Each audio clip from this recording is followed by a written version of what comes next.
the 1619 narrative is primarily false.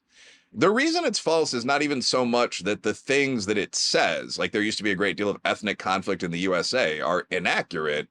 It's that they are kind of the 33 degrees of knowledge that was always associated with foolishness or with the devil in European mythology. The assumption is that someone who is listening won't know that Asia, Africa, Arabia, so on were much worse.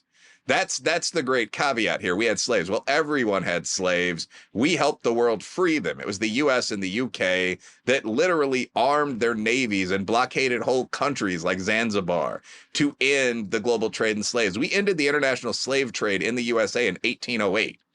So, I mean, not being aware of that, only being aware of our warts in the context of what being warts and all means is a foolish approach.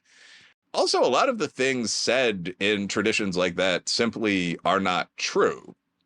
I mean, the idea that the United States began in 1619, slavery didn't begin in the United States until, and I talk about this in Lies My Liberal Teacher Told Me, but until almost 50 years after that. I mean, when Anthony Johnson and the first black, Aravistes to the USA got here, they were indentured servants. Slavery hadn't yet been formally implemented as a practice. Slavery, of course, is servitude that you can't leave. But the general idea was that if you were a black servant, just as if you were a white servant, you were going to be in bondage for maybe 10 years. Then you were going to be, you'd lost the war, it was going to suck. But then you were going to be released. You were going to, in many cases, be given some land, and you would have the opportunity to buy both black and white servants. So, I mean, when I mentioned the name Anthony Johnson, the first slave owner in the United States, many people would say, was a black man. He was an Angolan sort of lower chieftain captured by the Portuguese during the incessant fighting that existed for males in particular of every group during this period. He was brought to the United States, brought to the Commonwealth of Virginia. He suffered his time as an indentured servant, which was absolutely miserable for almost everyone in these roles. People weren't actually taught to be blacksmiths or something like that. They were used as essentially enslaved farm labor for the length of those contracts, which were often 23 years. His was 10. But he was then released. He ended up getting married, fighting the Indians with his white neighbors, so on. And the case that settled legal American slavery actually involved another man, I think John Casor, who was his bondservant who tried to run away. And Johnson argued that recalcitrant bondservants should be kept permanently by the people who owned them, as I recall the matter. And so he became, there may have been one or two before him in other states, but the first American slave owner. And we're talking about the 1650s, 1660s here. So the 1619 Project idea itself is wrong. Slavery in its full form didn't exist at that time. And the United States, I'll note, also didn't exist. The USA began in 1776. So we had slavery in America from 1776 to 1865. That's it. I mean, it's a shameful, unfortunate block of time, but it's worth comparing that to the entire global sweep of the exact same practice. What should you tell your kids? Which is, I think, your real question. You should tell them all this and more. I mean, I would strongly encourage you to buy what used to be considered just conventional history books. And books in general, from Jared Diamond to Charles Murray, that everyone used to read through about 2010, and have them in a library in your house and just communicate this information. There's not much more to be said than that. What else have our liberal teachers told us that are lies? Well, sir, that's a great question. There are about 10 chapters in the book. I usually do these kind of 10 chapter structures that fit together loosely, but I think pretty well. And basically, lies my liberal teacher told me, to answer the question explicitly, each chapter focuses on something that most people now believe. Sometimes I do a statistical analysis. Very often I just look at what the textbooks say, but that is wildly inaccurate. So one such example would be Native Americans were peaceful. They're peaceful people, dances with wolves. They spend all day in making love and growing crops. Living in balanced harmony with nature. Well, that actually, even more so than peaceful, I think is a good description of the focus there. Yeah. So that chapter opens with an official Department of Agriculture lesson on Native nations. And they actually say things like this, a la, the Native Americans had no word for want. They never killed an animal out of need or took a fish they did not plan to use, and just on and on and on. A peaceful, harmonious people. This is like a 16-page lesson that's gone out to thousands of schools. I'm laughing because I know that among the practices for hunting buffalo was to drive entire herds off the edge of cliffs. And this is before you could refrigerate any meat. So almost all of the dead buffalo that would run off the cliff would just rot. So but continue. No, I mean, Sorry. yeah, they would do that. The only meat you would take would be the tongue and the back hump, because that's apparently the best part of a buffalo, and you just killed 1,000 of them. Yeah, the natives were interesting people, great warriors, fascinating religious tradition, but the idea that they were any better morally than the people they fought is extremely bizarre, and I think could only have been believed in sort of the very recent past. But just chapter after chapter goes through these things. One of the chapters looks at the idea of the Red Scare. And so the entire question was, were there actually communists in Russia and communist spies in the USA during this time? And to myself or you, that might even seem like an almost stupid, intelligence insulting question. But the answer is yes. I mean, we have a list of papers in political science known as the Venona Papers that look at the Russian agents that were in the United States by name. So Alger Hiss and most of these other people that were protected by entire sectors of the political left were actually Russian spies, and we've known that for 20 years. Dalton Trumbo, as we've gone on making movies and so on, lionizing these guys. So that's a chapter of the book.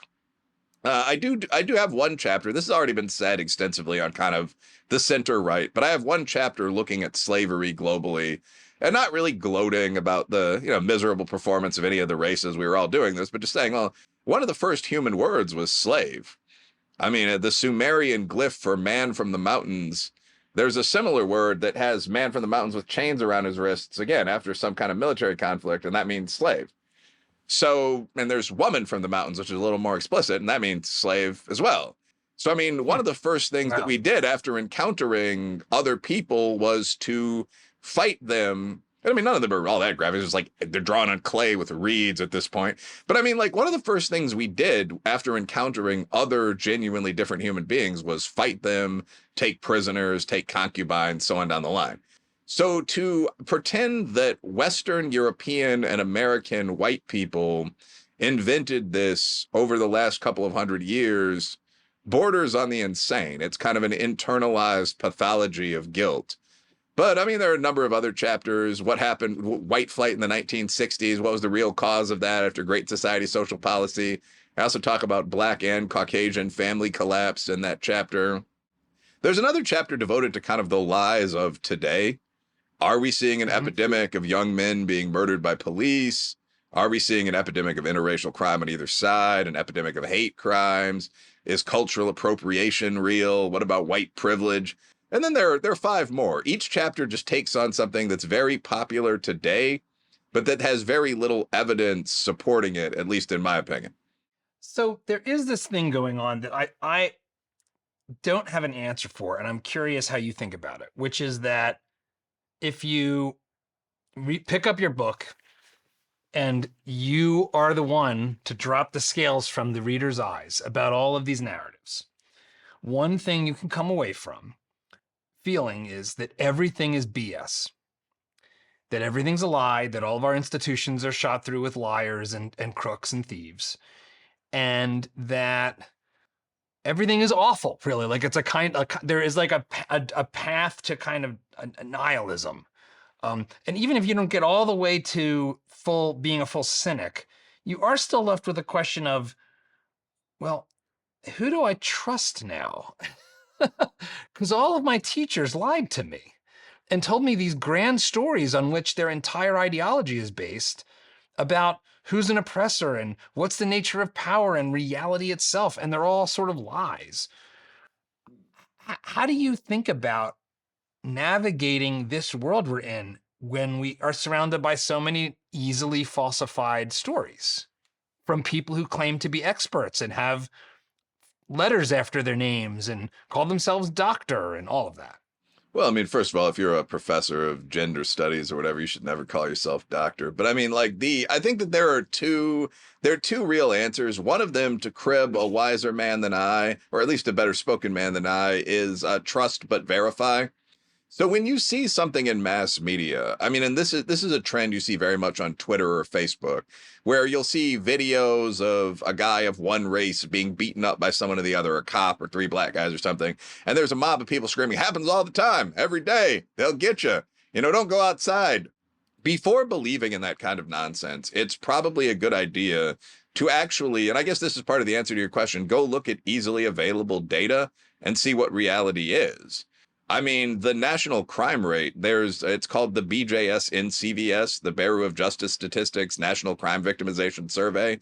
Anyone who's graduated from college or a good high school can figure this out, and you just go online and look it up.